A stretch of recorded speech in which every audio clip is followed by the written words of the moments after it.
Dans cette vidéo, on va appliquer ensemble la technique pour démontrer qu'une suite est arithmétique ou pas. Et pour ça, je t'ai sélectionné deux exercices, tu vois, des exercices d'entraînement classiques. Voilà, exercice 1, exercice 2. Et puis, on va les traiter, et appliquer la méthode. Donc, petit rappel avant toute chose, tu sais qu'une suite arithmétique, je te l'explique dans la vidéo sur les suites arithmétiques, généralité sur les suites arithmétiques et géométriques. Une suite arithmétique est définie par une relation de récurrence de cette forme-là. Un plus 1 égale un plus r. Ce qui équivaut à dire que pour une suite arithmétique, quand tu fais la différence de deux termes consécutifs, tu dois toujours trouver une constante, et cette constante, c'est ta raison.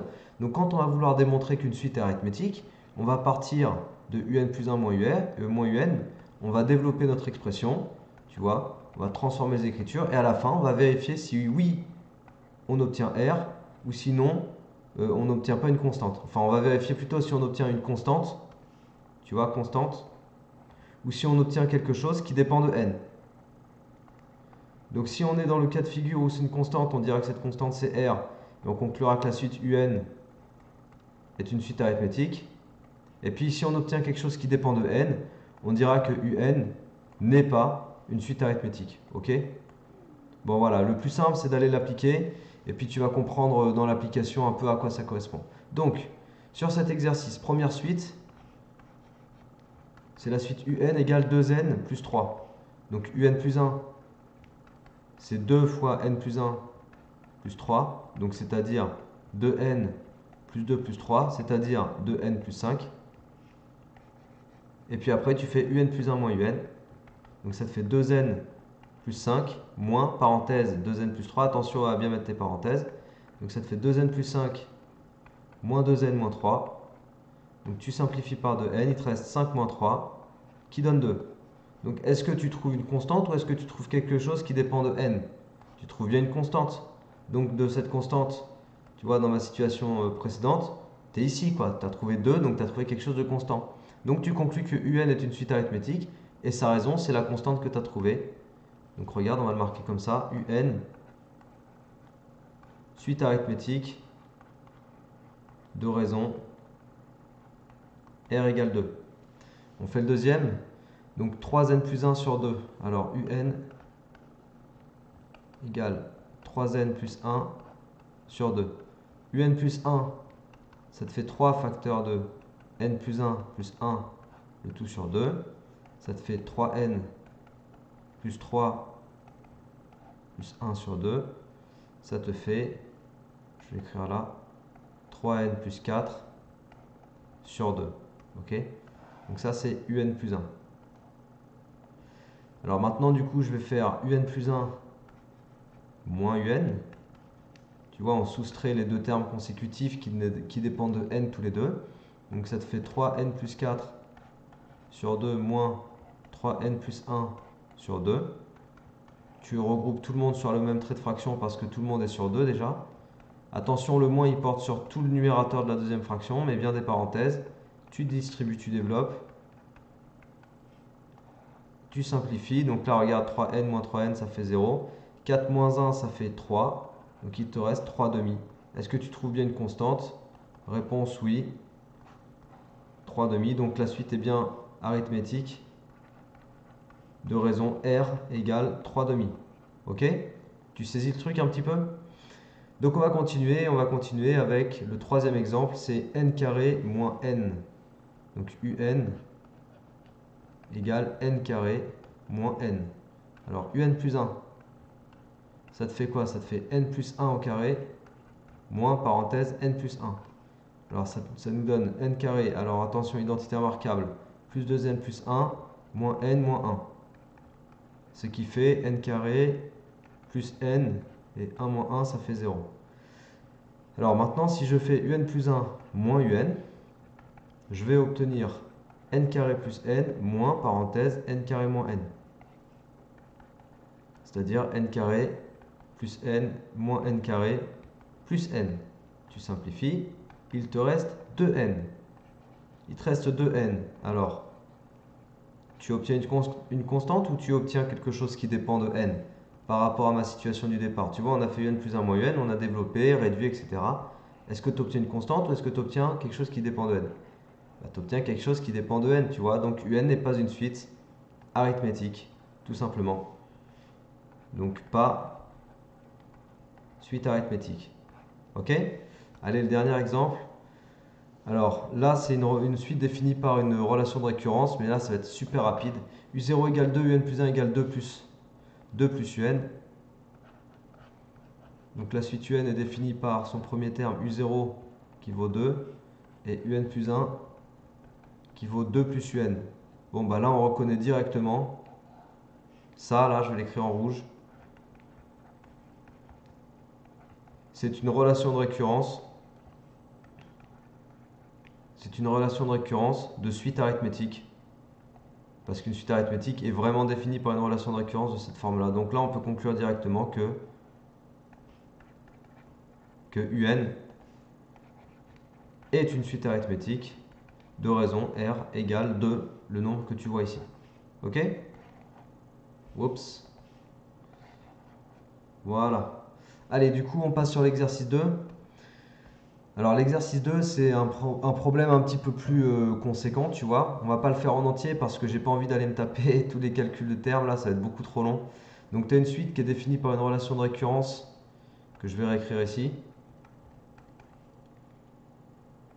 UN sur 1 plus UN. Et puis, on sait que U0, le premier terme, il est égal à 1. Ça, il le donne là, tu vois. Donc, on te demande de calculer U1. Alors U1, si j'applique la formule, c'est U0 sur 1 plus U0.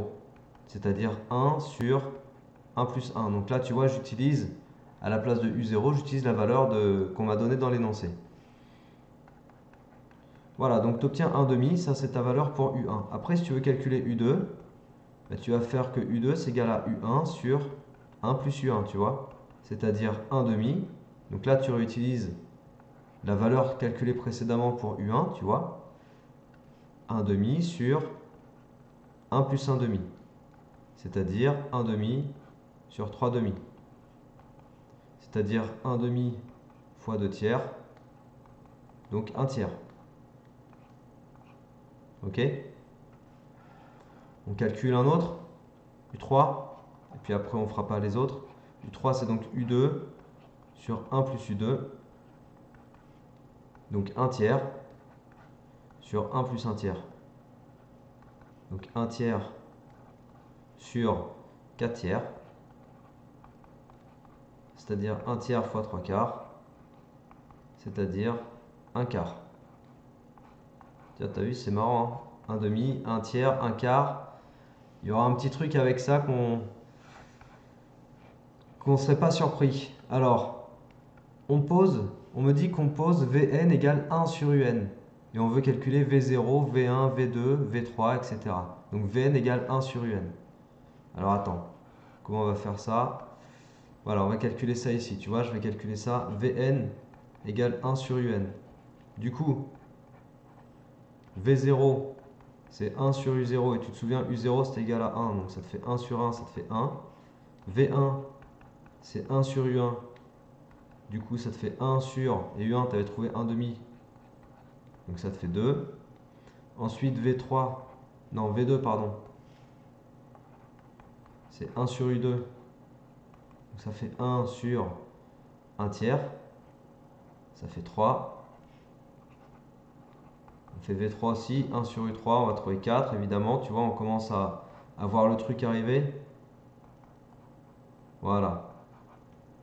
Donc, il y a un truc un peu répétitif, là, un schéma un peu répétitif. On sent que Vn est une suite particulière. Je ne sais pas si tu le vois bien. Je vais réécrire les termes bien comme il faut si tu veux. V0 égale 1. V1 égale 2. V2 égale 3. V3 égale 4. Tu vois, à chaque fois, la valeur du terme, c'est le rang plus 1. Tu vois, 0 plus 1, ça fait 1. 1 plus 1, ça fait 2. 2 plus 1, ça fait 3. 3 plus 1, ça fait 4.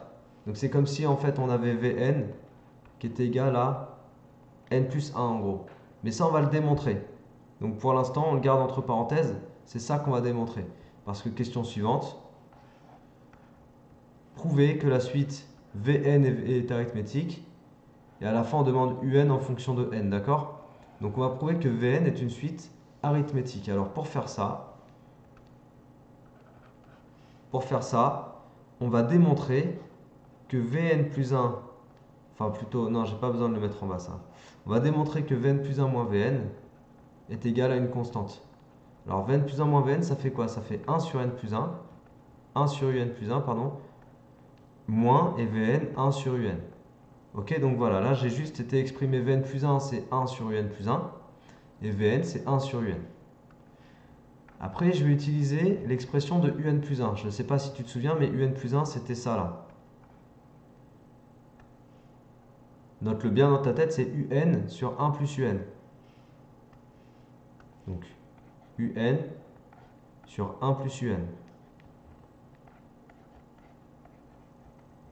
Ok, donc pour l'instant, j'en suis là. Et puis après, tu sais que quand tu as A sur B sur C, ça revient à faire A fois C sur B. Tu vois, quand tu divises par une fraction, tu multiplies par son inverse.